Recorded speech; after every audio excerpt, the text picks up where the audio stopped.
She was just buying groceries after a long day. Staff Sergeant Jessica Thompson thought the hardest part of her evening would be choosing between brands of pasta sauce. But when she saw the young woman's hand signal in the frozen foods aisle, palm out, thumb tucked, fingers folded over, she knew someone's life was about to change forever. That simple gesture, barely visible to anyone else, told Jess everything she needed to know.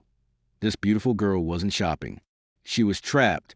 The fluorescent lights hummed overhead at Megamart in Jacksonville, Florida, casting their harsh glow over endless aisles of consumer goods. It was 8:47 p.m. on a Tuesday, late enough that the store was mostly empty except for night shift workers restocking shelves and a few scattered customers grabbing last-minute essentials. Staff Sergeant Jessica Thompson pushed her cart slowly through the produce section, her off-duty civilian clothes, jeans, sneakers, and a simple black t-shirt, doing nothing to hide the alertness in her movements. Even in a grocery store, even buying bananas and bread, she moved like what she was, a soldier trained to notice things others missed. At 31, Jess had spent 8 years in the Army, including 2 deployments to Afghanistan and 1 to Iraq. She'd been stationed at Naval Air Station Jacksonville for 6 months now, working in military intelligence. Her job was to see patterns, identify threats, and piece together information that others overlooked. Tonight, she just wanted to buy groceries and go home to her small apartment near the base. She had a Netflix series waiting, leftover Chinese food in the fridge, and plans to do absolutely nothing military-related until morning formation. That was before she saw them. 3 people stood near the dairy section, 2 men and a young woman. At first glance, they looked like any other shoppers.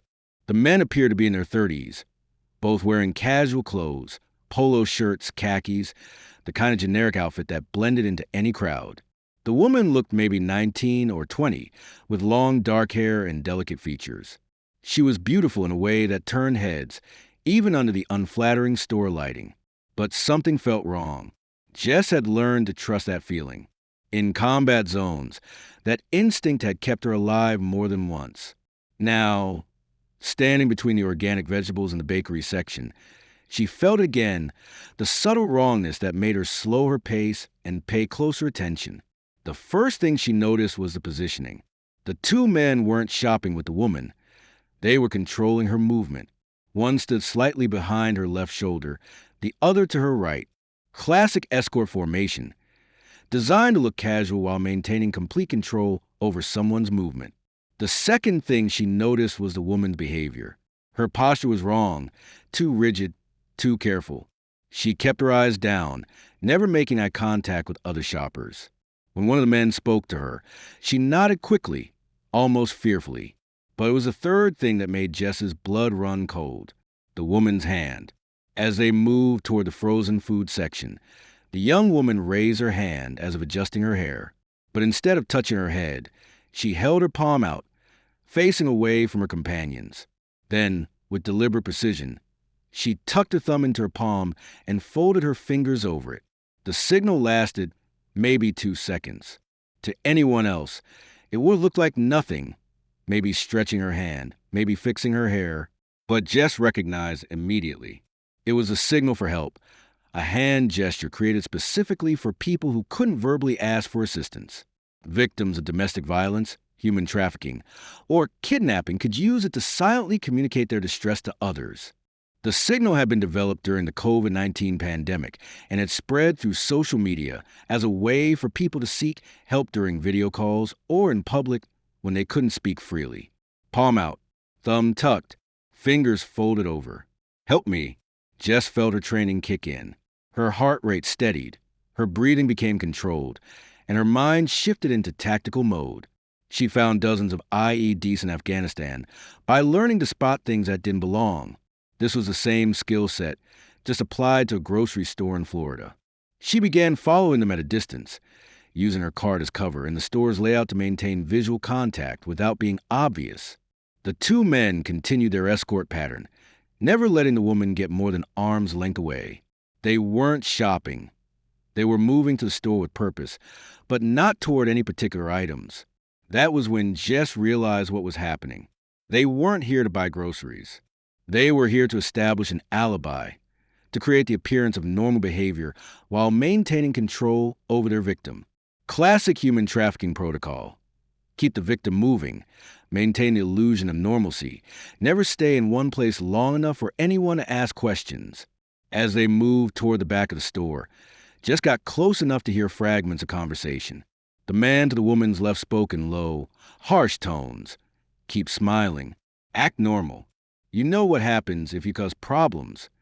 The woman nodded mutely, but Jess saw her hand tremble slightly. The second man checked his phone. We need to move. Cars waiting outside in 10 minutes. That was when Jess knew she was running out of time. She had two choices. Call the police and hope they arrive before the men left with their victim, or intervene directly. In a combat zone, calling for backup was always the smart play.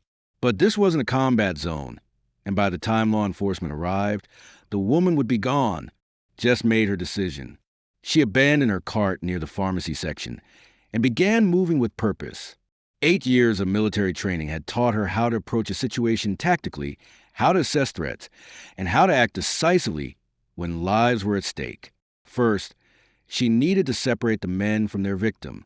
Second, she needed to create enough confusion to give the woman a chance to escape. Third, she needed to do it without getting anyone killed, including herself. The men were heading toward the store's rear exit, the one that led to the employee parking area. Fewer security cameras, fewer witnesses, easier escape route. They'd done this before. Jess moved to intercept them in the cleaning supplies aisle, where tall shelves would provide cover and limit their movement options. She pulled out her phone and quickly sent a text to 911. Human trafficking in progress. Megamart Jacksonville, Blanding Boulevard.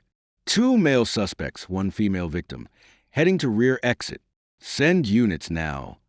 Then she put her phone away and prepared to do what she'd been trained to do, protect and serve.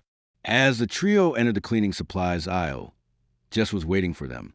She stood near the paper towels, apparently studying the price differences between brands, but positioned so that she blocked their direct path to the rear exit.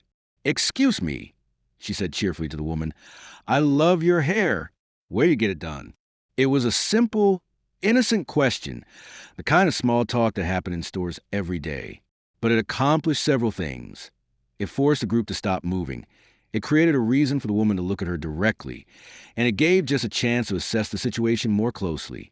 The woman's eyes met hers for just a moment, and Jess saw pure terror. But she also saw something else. Hope. One of the men stepped forward aggressively. "She doesn't speak English," he said curtly. "We need to go." Jess smiled pleasantly but didn't move out of their way. "Oh, that's okay. I speak a little Spanish." "¿Cómo estás?" she asked the woman directly. The woman opened her mouth to respond, but the second man cut her off. "We're in a hurry. Move." That was a mistake.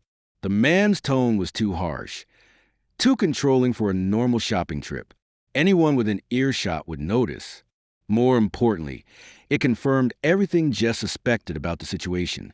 "I'm sorry," Jess said, still smiling but now standing her ground more obviously. "The store's pretty empty tonight. Are you finding everything you need?" She was buying time, forcing them to interact with her, making them visible to store security cameras.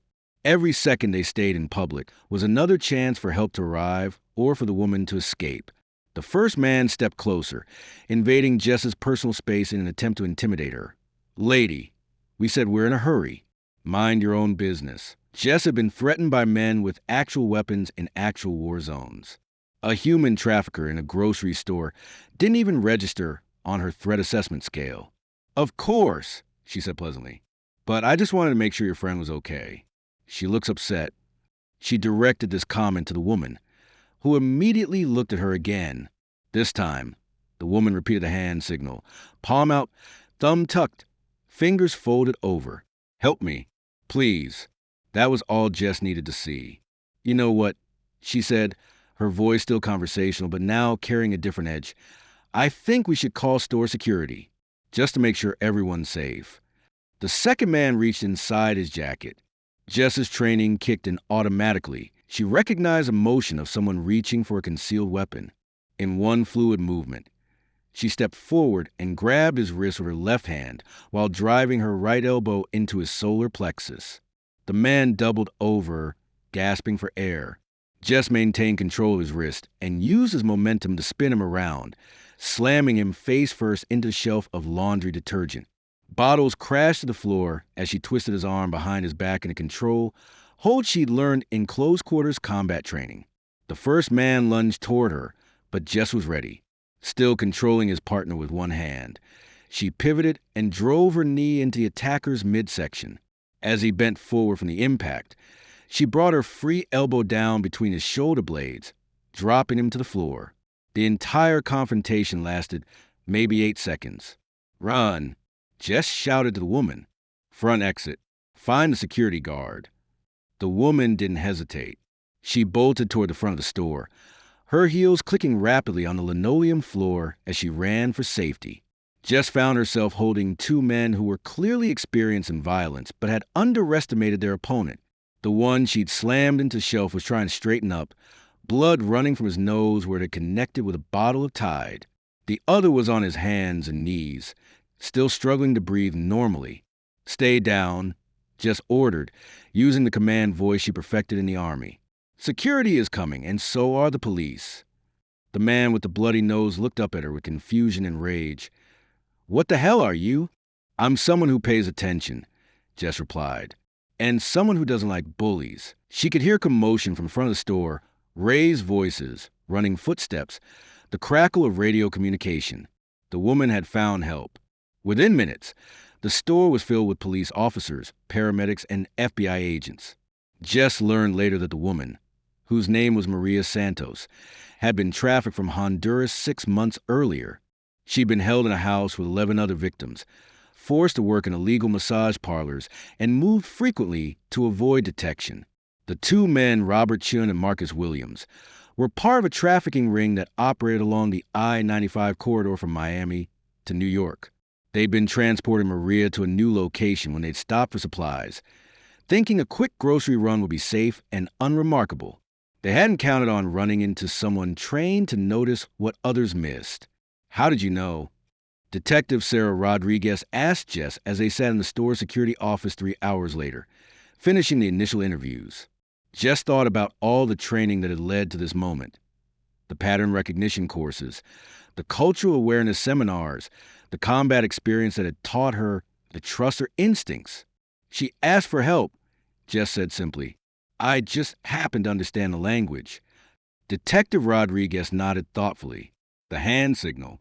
We've been training our officers on it, but we've never had a civilian recognize it in the field."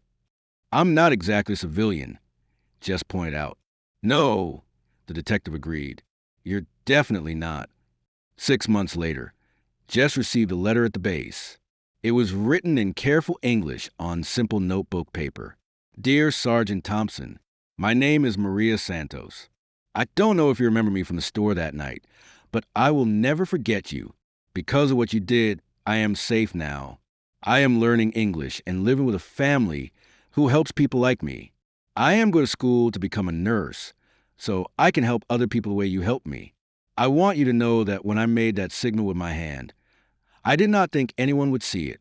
I did not think anyone would understand. But you did. You saved my life. I have learned that there are many people like me who need help. I hope that when they ask for it, there will be someone like you there to answer. Thank you for seeing me. Thank you for helping me. Thank you for being brave. Your friend, Maria." Jess kept that letter in her desk drawer at work, next to her commendations and service ribbons. It reminded her that some of the most important battles weren't fought in foreign countries with military weapons. Sometimes they were fought in grocery stores with nothing but awareness, training, and the willingness to act when someone needed help. The signal for help had been created by the Canadian Women's Foundation as a simple way for people to communicate distress during video calls. It had since spread worldwide as a tool for victims of domestic violence, human trafficking, and other dangerous situations to seek assistance when they couldn't speak freely. The gesture was simple. Hold your hand up with your palm facing camera or person you want to signal. Tuck your thumb into your palm, then fold your fingers down over your thumb. To most observers, it looked like a casual hand movement. To those who knew what to look for, It was a desperate plea for help. After the Megamart incident, Jess became involved in training programs that taught military personnel and law enforcement officers to recognize signs of human trafficking. She spoke at conferences, led workshops, and helped develop protocols for responding to trafficking situations in civilian environments. But she also made sure that the story of that night focused on Maria Santos, not on her own actions. Because the real hero wasn't the soldier who happened to understand a hand signal. The real hero was the young woman who found the courage to ask for help, even when she had every reason to believe that no one was listening. The trafficking ring that Chun and Williams worked for was dismantled over the following year. 17 victims were rescued from locations across the Southeast. 12 traffickers were convicted and sentenced to federal prison. And a simple hand gesture, barely visible in the fluorescent lighting of a grocery store, had started it all. Jess continued her military service, eventually retiring as a master sergeant after 20 years. She went on to work with anti-trafficking organizations, using her military experience to help train others in recognition and response techniques. But she never forgot the lessons she learned that night in the cleaning supplies aisle. Sometimes the most important mission isn't the one you plan for. Sometimes it's the one that finds you while you're just trying to buy groceries. And sometimes paying attention to the right signal at the right moment can change everything. The Megamart on Blanding Boulevard installed additional security cameras and began training their staff to recognize signs of human trafficking. They also posted small signs near the exits with information about the signal for help and a number to call for assistance. Maria Santos did become a nurse. She now works at a trauma center in Tampa, where she helps victims of violence and trafficking. She's also trained over 200 healthcare workers to recognize the signs of trafficking and domestic abuse. She still carries a phone number Jess gave her that night, though they don't speak often. Some connections don't need constant communication to remain strong. And sometimes, late at night when she's working in the ER, Maria sees someone, usually a young woman brought in under suspicious circumstances, who needs help but can't ask for it directly. When that happens, she knows what to look for. A hand raised, palm out, thumb tucked, fingers folded over. Help me. And now, because of what happened in a grocery store on a Tuesday night, she knows how to answer. The signal works because it's simple, subtle, and universal. It doesn't require speaking the same language, having access to a phone, or being able to write a note. It just requires someone on the receiving end who knows what to look for and has the courage to act. Staff Sergeant Jessica Thompson happened to be that someone on a night when it mattered most. But the signal for help is designed to work for anyone who finds themselves in a situation where they can't ask for help in traditional ways. The key is awareness, knowing that the signal exists, recognize it when you see it, and understanding that behind that simple gesture is someone whose life might depend on whether you choose to pay attention. Sometimes being a hero doesn't require special training or military experience. Sometimes it just requires noticing when someone is asking for help and having the courage to respond. But in this case, 8 years of military service, 2 combat deployments, and a lifetime of training to notice details that others miss made all the difference between a woman going home safe and a woman disappearing forever. The groceries in Jess's abandoned cart were eventually returned to the shelves by store employees. The pasta sauce she'd been trying to choose between seemed trivial compared to what had actually mattered that night. Because some shopping trips are about buying food, and some are about saving lives.